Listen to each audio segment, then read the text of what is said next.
안녕하세요. 오늘 저희 손에는 좀 특별한 자료가 있습니다. 서울회생법원에 제출된 한 개인의 파산 관제인 보고서 일부인데요. 청취자 여러분을 위해 이 익명 처리된 기록을 통해 한 사람의 재정적 여정, 그리고 또 법적 절차의 실제 모습은 어떤지 깊이 한번 들여다보겠습니다. 네, 맞습니다.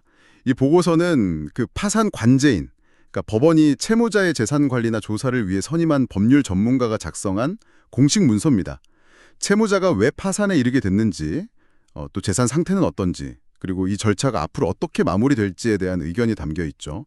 물론 말씀하신 대로 채무자 성명이나 사건 번호 같은 모든 개인 정보는 철저하게 비실명, 익명으로 처리했습니다. 네. 그래서 저희 목표는 이 보고서를 통해 파산이라는 어떻게 보면 좀 막막한 상황, 이면에 숨겨진 복잡한 이야기들, 그리고 실제 법적인 구제 과정이 어떻게 작동하는지 그걸 좀 생생하게 살펴보는 겁니다. 자, 그럼 바로 본론으로 들어가 볼까요? 이 보고서 속 주인공이신데요. 1971년생, 현재 만 53세 여성이십니다. 고등학교 졸업 후에 보고서 작성 시점에서는 특별한 직업은 없는 상태로 이렇게 기록이 되어 있네요. 네. 그리고 주목할 만한 점은 이제 16세 고등학생 딸을 홀로 키우고 계시는 싱글맘이라는 사실입니다. 주거 이력을 좀 보면요. 여러 차례 이사를 하셨고 현재는 SH주택공사의 임대주택에 거주 중이세요. 보증금 600만 원에 월세 45만 원. 그러니까 이전에도 주로 좀 저렴한 주거 형태를 유지하려고 애쓴 그런 흔적들이 보입니다. 16세 딸을 혼자 키우시는군요. 그럼 이분이 파산까지 오게 된 배경에는 정말 여러 어려움이 겹쳐 있는 것 같습니다. 이게 단순히 뭐 운이 나빴다 이렇게만 보긴 어려울 것 같은데요. 그렇습니다. 파산 원인을 보면 여러 요인이 아주 복합적으로 작용한 걸로 나타납니다. 첫째로 보고서에 사기 결혼 피해라는 부분이 언급되어 있어요. 그래서 이제 혼인 생활 없이 미혼 상태로 아이를 양육하게 된 그런 개인사가 있고요. 사기 결혼 피해. 그것부터가 좀 시작이 순탄치 않았네요. 네. 그리고 둘째로는 이제 저소득 문제인데요.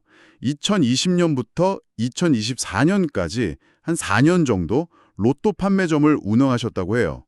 근데 그 월 수입이 40만 원에서 50만 원 수준이었다고 합니다. 이걸로는 사실상 생계 유지가 거의 불가능한 거죠. 월 4, 50만 원 수입이요? 와, 로또 판매점이면 그래도 좀 안정적일 줄 알았는데 그게 아니었군요. 정말 빠듯했겠네요. 네. 이게 뭐 단순히 개인의 경영 능력 문제라기보다는 어쩌면 소규모 자영업이 가진 어떤 구조적인 불안정성을 보여주는 단면일 수도 있겠다는 생각도 듭니다. 그렇죠. 그런데다가 설상가상으로 다른 일도 있었다고요? 네, 맞습니다. 2020년 3월에는요. 1,000만 원 상당의 보이스피싱 사기 피해까지 당하셨어요. 1,000만 원이나요. 네. 이미 재정적으로 어려운 상황에서 이런 큰 금액의 피해는 정말 회복하기 어려운 큰 타격이었을 가능성이 높습니다. 결국에는 부족한 생활비를 충당하려고 보험 대출이라든지 이런 걸 이용하면서 소위 말하는 돌려막기 상태에 빠지신 걸로 보입니다. 돌려막기. 결국 그렇게 부채가 눈덩이처럼 불어난 거군요. 네. 그러다 보니까 총 채무액이 약 9,838만 원, 원금만 해도 거의 8천만 원에 가깝고요. 채권자는 신한카드 외 8곳, 주로 이제 생활비 등으로 사용된 카드빚이 대부분입니다. 거의 1억 가까운 빚이네요. 거기에 또 건강 문제까지 겹쳤다고요? 네, 그렇습니다. 최근에 요추부 추간판 돌출증, 흔히 말하는 허리 디스크 진단을 받으셔서 근로활동이 더 어려워진 점도 이 파산 신청의 직접적인 계기가 된 것으로 기재되어 있습니다. 정말 힘든 상황이셨던 거죠? 와, 정말 여러 악재가 한꺼번에 닥친 상황이었네요.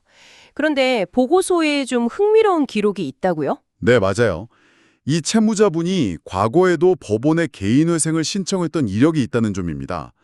2013년에 서울회생법원에 신청을 하셨는데 폐지되었다고 기록되어 있어요. 폐지요. 폐지라면 절차가 그냥 중간에 멈췄다 이런 의미인가요? 그런데 그 바로 아래 보면 또 2018년 10월 25일에 면책 결정을 받았다는 내용도 같이 있거든요. 이게 좀 헷갈리는데요. 폐지됐는데 어떻게 면책을 받은 거죠? 그 부분이 조금 기록상 혼동될 수 있는 부분입니다.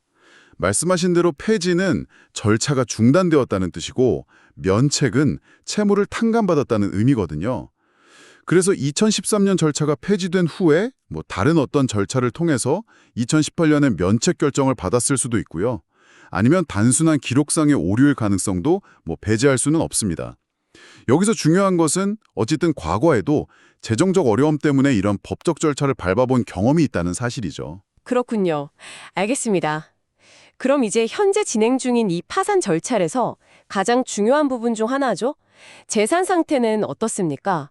원칙적으로는 채무자의 재산을 처분해서 빚을 갚아야 하는 거잖아요. 네, 원칙은 그렇습니다. 파산 절차라는 게 기본적으로 채무자의 재산을 파악해서 현금화, 이걸 환가라고 하는데요. 환가한 다음에 채권자들에게 나눠주는 절차입니다. 하지만 이분의 경우 채무자 명의의 재산이라고는 현재 거주 중인 임대주택 보증금 600만 원하고 보험 해지했을 때 받을 수 있는 환급금 약 164만 원, 이게 전부였습니다. 재산이 정말 거의 없으시네요. 네. 그래서 여기서 이제 파산 관제인의 판단이 중요해지는데요. 관제인은 이 재산들에 대해서 환가 포기 의견을 냈습니다. 환가 포기요? 그건 무슨 뜻인가요? 재산을 처분하지 않겠다는 건가요? 정확합니다. 임대보증금 600만 원 같은 경우는 주택임대차보호법상 압류가 금지된 최소한의 생계형 재산 범위에 해당하고요. 또 보험 해지 환급금도 실제로 환수할 수 있는 금액은 환급금 총액이 아니라 일부만 해당될 수 있어서 계산해보니 약 14만 원 정도에 불과해서 이걸 환수하는 데 드는 절차 비용에도 미치지 못한다고 본 겁니다.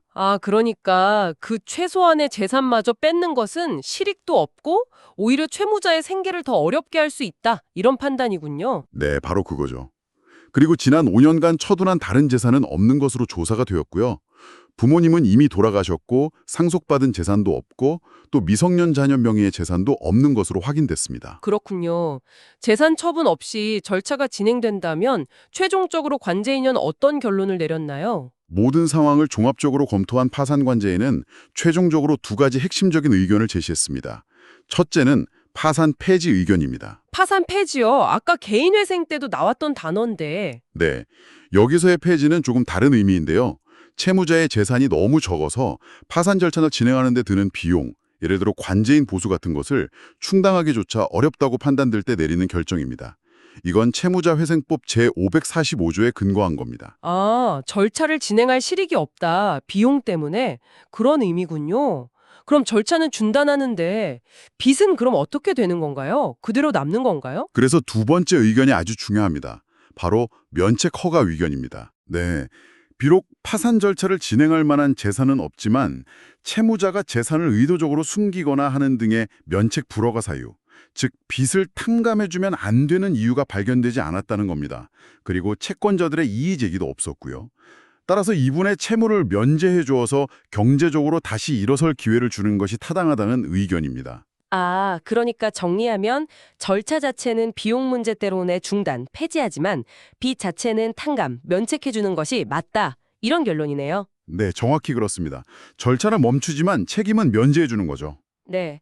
오늘 저희는 이 한 개인의 파산 신청 보고서를 통해서 사기 피해, 저소득, 또 건강 문제 같은 여러 어려움들이 어떻게 복합적으로 작용해서 한 사람을 재정적인 파탄으로 몰아가는지 그 과정을 살펴봤습니다.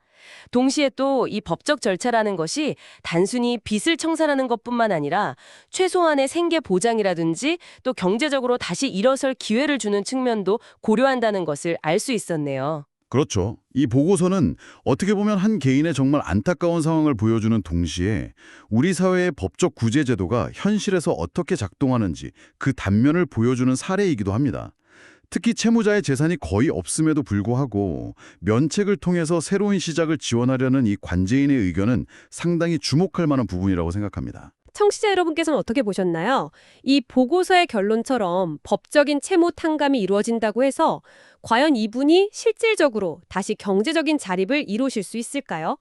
어쩌면 이 이야기는 법적인 해결 너머에 우리 사회가 함께 고민하고 지원해야 할 더 근본적인 질문들을 던지고 있는지도 모르겠습니다. 이 질문을 한번 생각해 보시면서 저희는 다음 시간에 더 유익한 내용으로 찾아뵙겠습니다.